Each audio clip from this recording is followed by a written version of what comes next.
कोई माई का लाल किसी को दो वक्त की रोटी नहीं दिला सकता, क्योंकि रोटी दिलाने वाला वो मालिक है। इसने हर इंसान को दो हाथ दिए। दोस्तों, इस वीडियो में हम बात करेंगे अमिताभ बच्चन की कुली फिल्म से जुड़ी हुई बहुत सारा अननोन फैक्ट्स के बारे में। अगर इस फिल्म का पूरी सच्चाई जानेंगे तो आप सबको बड़ी हैरानी होगी, क्योंकि इस फिल्म की शूटिंग सेट पर एक एक्टर के साथ नहीं बल्कि दो एक्टर के साथ एक्सीडेंट हुआ है। कुली फिल्म के शूटिंग सेट पर जो एक्सीडेंट हुई है, ये बात आप में से बहुत कम ही जानते होंगे। अगर जानते भी होंगे तो एक्सीडेंट का पुख्ता जानकारी आप सबको नहीं मिला होगा। हम इस वीडियो में जानने वाले हैं फिल्म से जुड़ी हुई एक्सीडेंट का रहस्य के बारे में, और भी जानेंगे बहुत कुछ। बस वीडियो में बने रहिए मेरे साथ अंत तक, और हमारी मेहनत पसंद आ जाए तो वीडियो को लाइक शेयर कर दे तथा चैनल को सब्सक्राइब करना ना भूलें। तो चलिए बढ़ते हैं वीडियो में आगे।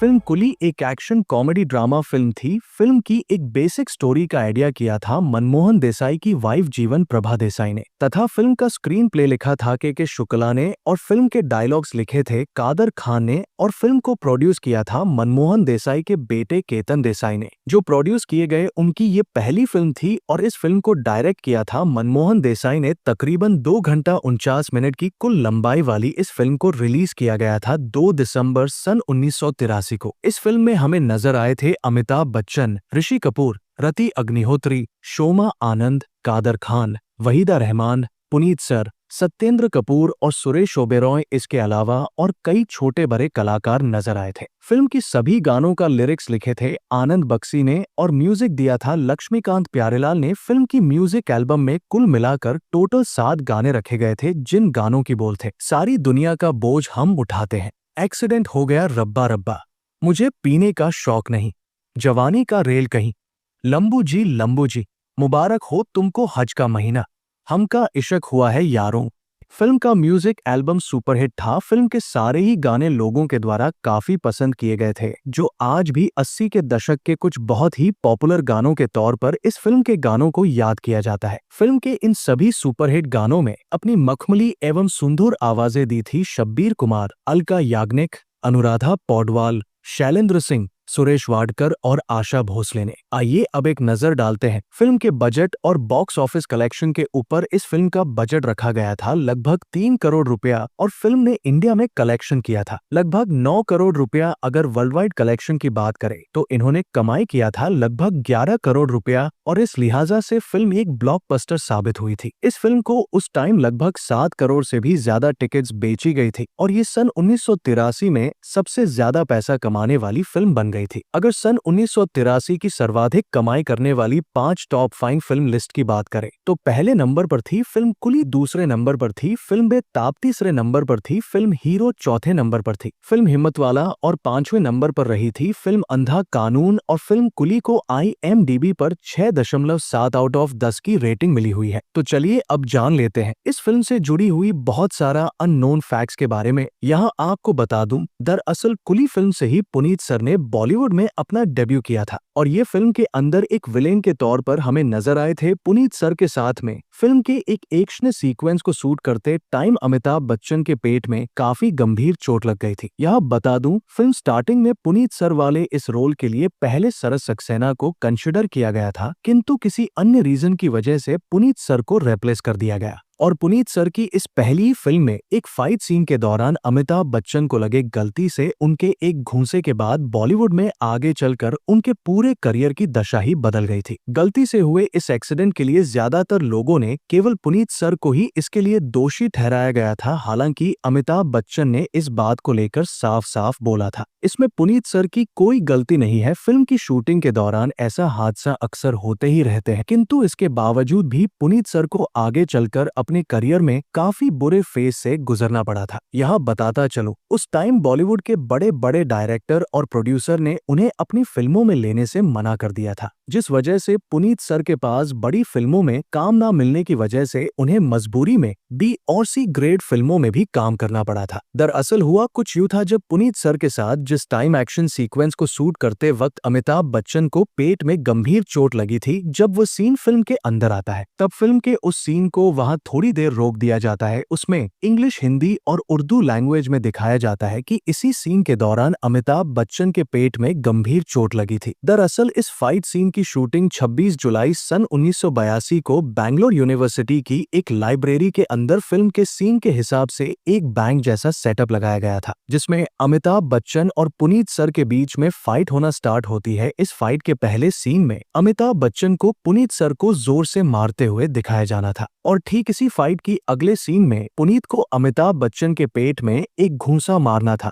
और पेट में घूंसा लगने के बाद अमिताभ बच्चन को टेबल पर कूदते हुए नीचे जमीन पर गिरना था। जब इस सीन की शूटिंग स्टार्ट हुई और पुनीत ने सीन के मुताबिक अमिताभ बच्चन के पेट में घुसा मारा, किंतु पुनीत का घुसा गलती से अमिताभ बच्चन के पेट में लग गया। लेकिन सीन यहाँ भी कट नहीं हुआ और सीन के मुताबिक अमिताभ बच्चन ने टेबल के ऊपर जंप तो लगाई, किंतु अमिताभ बच्चन के पेट में पहले से ही घुसे की वजह से थोड़ी चोट लगे होने के कारण अमिताभ बच्चन समझ नहीं पाए कि उन्हें टेबल के ऊपर कितनी दूरी से कूदना है और जैसे ही अमिताभ बच्चन ने टेबल के ऊपर जंप लगाई तभी टेबल का एक हिस्सा उनके पेट में जोर से जाके लगा और सीन यहाँ पर कट हो गया। डायरेक्टर भी सीन को ओके बोलकर अपने दूसरे सीन के लिए तैयारी करने लगे थे, लेकिन टेबल से टकराने की वजह से अमिताभ बच्चन के पेट में काफी गंभीर चोट लगी और उनके अंदर काफी इंटरनल ब्लीडिंग होने लगी। हालांकि उस टाइम तक वह मौजूद किसी को भी इस बात का अंदाजा नहीं था कि अमिताभ बच्चन के पेट में इतनी गंभीर चोट लगी है और उनके पेट में दर्द होने की वजह से उन्होंने अपना पेट पकड़कर बाहर जाकर नीचे जमीन पर घास के ऊपर लेट गए। अमिताभ बच्चन को ऐसे लेटे हुए देखकर वहां के क्रू मेंबर्स को लगा अमिताभ बच्चन शायद फिल्म की शूटिंग करते करते काफी थक गए हैं, क्योंकि इस फिल्म की शूटिंग लगभग पिछले एक महीने से बिना ब्रेक के ही चल रही थी और क्रू मेंबर्स को लगा कि अमिताभ बच्चन शायद इतना बिजी शेड्यूल होने की वजह से वो लेटकर थोड़ी देर आराम कर रहे हैं। किंतु जब अमिताभ बच्चन के पेट का दर्द काफी टाइम तक ठीक नहीं हुआ, तब उन्होंने ये बात मनमोहन देसाई को बताई और अमिताभ बच्चन के पेट दर्द को ठीक करने के लिए उन्हें फिल्म के सेट पर ही कुछ दवाई भी दी गई।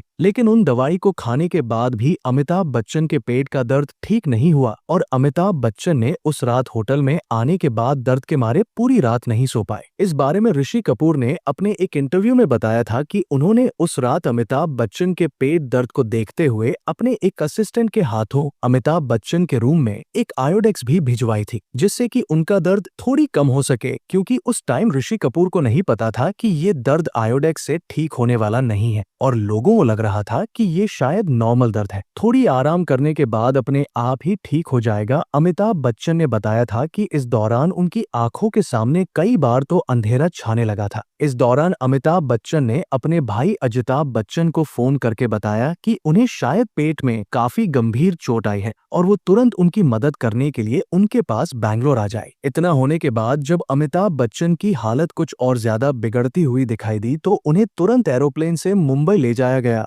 और वहां के ब्रिज कैंडी हॉस्पिटल में उन्हें एडमिट किया गया। इसके अलावा यहाँ बता दूं, अमिताभ बच्चन की फैंस को जब इस बात का पता चला कि Amitabh Bachchan bridge candy hospital के अंदर जिंदगी और मौत से जूझ रहे हैं, तो उस टाइम अमिताभ बच्चन के बहुत सारे फैंस के द्वारा देश के अलग अलग मंदिरों, मस्जिदों, गुरुद्वारों और चर्च के अंदर उनके फैंस उनकी सलामती के लिए दुआ मांग रहे थे। अमिताभ बच्चन के जब एक्सीडेंट का पता उस टाइम की तत्कालीन प्रधानमंत्री इंदिरा गांधी के बेटे राजीव गांधी को पता चला, जो कि अमिताभ बच्चन के बहुत ही अच्छे दोस्त थे और वह अपनी एक ट्रिप के दौरान उस टाइम अमेरिका जाने वाले थे। किंतु अमिताभ बच्चन के इस एक्सीडेंट का पता लगने के बाद उन्होंने तुरंत अपनी ट्रिप कैंसिल करके अमिताभ बच्चन से मिलने ब्रिज कैंडी हॉस्पिटल पहुंच गए। इस दौरान अमिताभ बच्चन के बॉलीवुड में भी कुछ हार्ड फैंस ने उनकी सलामती के लिए दुआएं मांग रहे थे। यहाँ बताता चलो, अमिताभ बच्चन जब ठीक हो गए तब उन्होंने बताया कि मिथुन दा ने उनकी सलामती के लिए अपनी छाती का खून काली माता को चढ़ाया था और अमिताभ बच्चन की सलामती के लिए दुआ मांगी थी। ऐसे उनके और भी डाई हार्ड फैंस ने उनकी सलामती के लिए दिल से दुआ मांग रहे थे। और जब अमिताभ बच्चन हॉस्पिटल में एडमिट थे तब उस दौरान उन्हें कोई भी न्यूज़पेपर पढ़ने के लिए नहीं दिया जाता था, जिससे कि अमिताभ बच्चन को ये न पता चले कि देश में अभी क्या माहौल बना हुआ है, उनकी कंडीशन कितनी गंभीर है। और जब 2 अगस्त सन 1982 को डॉक्टर ने बताया कि अमिताभ बच्चन अब खतरे से बाहर है, जब से ही 2 अगस्त का दिन आता है तो अमिताभ बच्चन के कुछ डाई हार्ड फैंस उनके रिवर्स के तौर पर इसको सेलिब्रेट करते हैं। और जब अमिताभ बच्चन पूरी तरह से ठीक हो गए तब उन्होंने 7 जनवरी सन 1983 से फिल्म कूली की शूटिंग उसी फाइट सीन से स्टार्ट किया जहां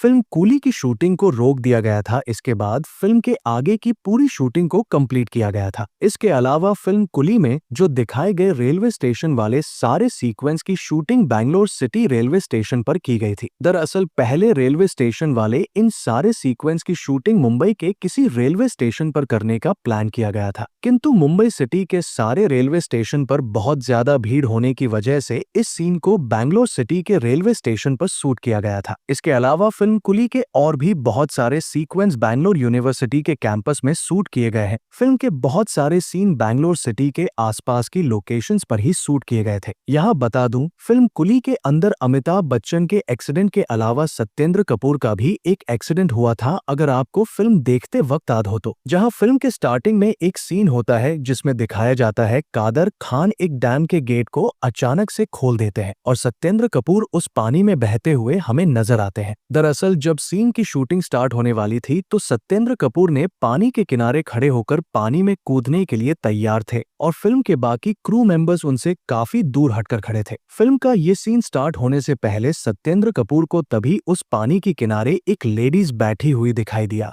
और उस लेडीज ने सत्येंद्र कपूर से बोला, इस जगह देवी रहती है और हर साल यहाँ कोई ना कोई डूबकर जरूर मरता है। ये ऐसी जगह है जो हर साल किसी ना किसी की बलि मांगती है, आप इस पानी में ना कूदे। उस महिला की बात सुनकर सत्येंद्र कपूर वाकई में डर गए थे, किंतु फिल्म के सीन की पूरी तैयारी कर ली गई थी और डायरेक्टर को एक्शन बोलने का इंतजार था। जैसे ही मनमोहन देसाई ने एक्शन बोला, सत्येंद्र कपूर ने डरते डरते पानी के अंदर छलांग लगा दी और उनकी सुरक्षा के लिए कोई इतने पुख्ता इंतजाम नहीं किए गए थे। जैसे ही सत्येंद्र कपूर पानी में कूदे, उन्हें ऐसा फील हुआ कि उनकी बॉडी किसी एक डायरेक्शन में ही चली जा रही है। जब ये बात उनके पास में खड़े एक क्रू मेंबर ने देखा तो उन्होंने पानी में छलांग लगाकर सत्येंद्र कपूर को वापस किनारे लेकर आए। जब इस बात के बारे में कुछ और छानबीन की गई तो वहां के कुछ लोकल लोगों से पता चला, जहां पर सत्येंद्र कपूर ने छलांग लगाई थी वहां पानी के अंदर एक काफी गहरा कुआं है और इस कुआं की वजह से लोग पानी के अंदर खिंचे चले जाते हैं और इसी की वजह से यहाँ पर बहुत सारे लोगों की जान भी पहले जा चुकी है। हालांकि सत्येंद्र कपूर को इस दौरान कुछ नहीं हुआ, उन्हें ठीक समय पर पानी से बाहर निकाल लिया गया था।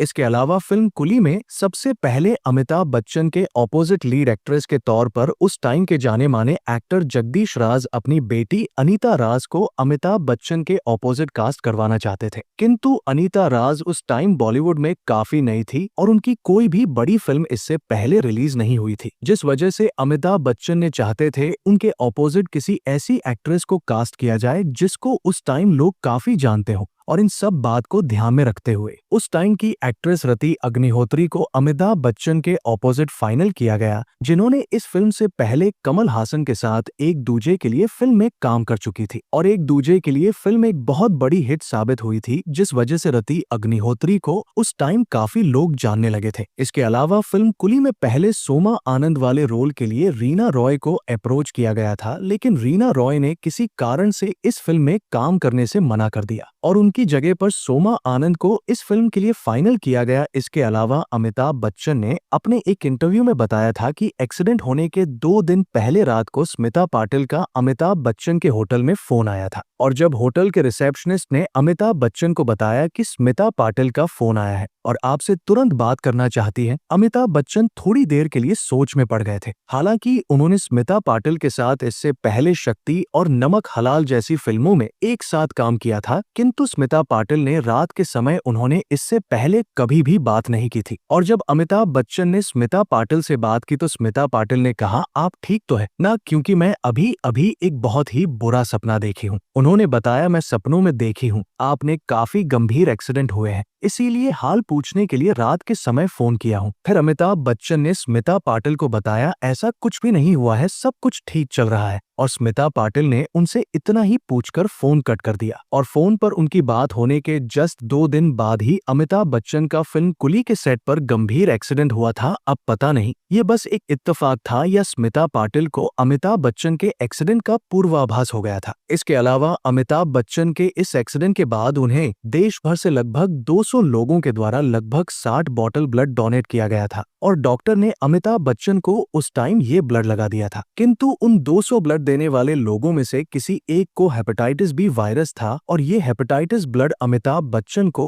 उस टाइम तो लगा दिया गया था। अमिताभ बच्चन पूरी तरह से ठीक हो गए थे, लेकिन सन 2000 में इस बात का पता चला कि अमिताभ बच्चन को हेपेटाइटिस बी वायरस है और इस वायरस की वजह से अमिताभ बच्चन का लगभग 75% लिवर खराब हो चुका है। ये बात एक इंटरव्यू में खुद अमिताभ बच्चन ने बताए थे और इस बात को पता लगते ही उन्होंने टीबी हेपेटाइटिस बी लोगों को अवेयर कर दिए थे। तो दोस्तों, ये तो बात हुई अमिताभ बच्चन की ब्लॉकबस्टर फिल्म कुली से जुड़ी हुई बहुत सारा अननोन फैक्ट्स के बारे में। आपको ये फिल्म देखने में कैसा लगता है, आप हमें कमेंट में जरूर बताइए और हमारी मेहनत आपको पसंद आया हो तो वीडियो को लाइक शेयर कर दें तथा चैनल को सब्सक्राइब करना ना भूलें। बस इस वीडियो में इतना ही, फिर मिलते हैं नई वीडियो के साथ। जब तक रखिए आप अपना ख्याल। नमस्कार।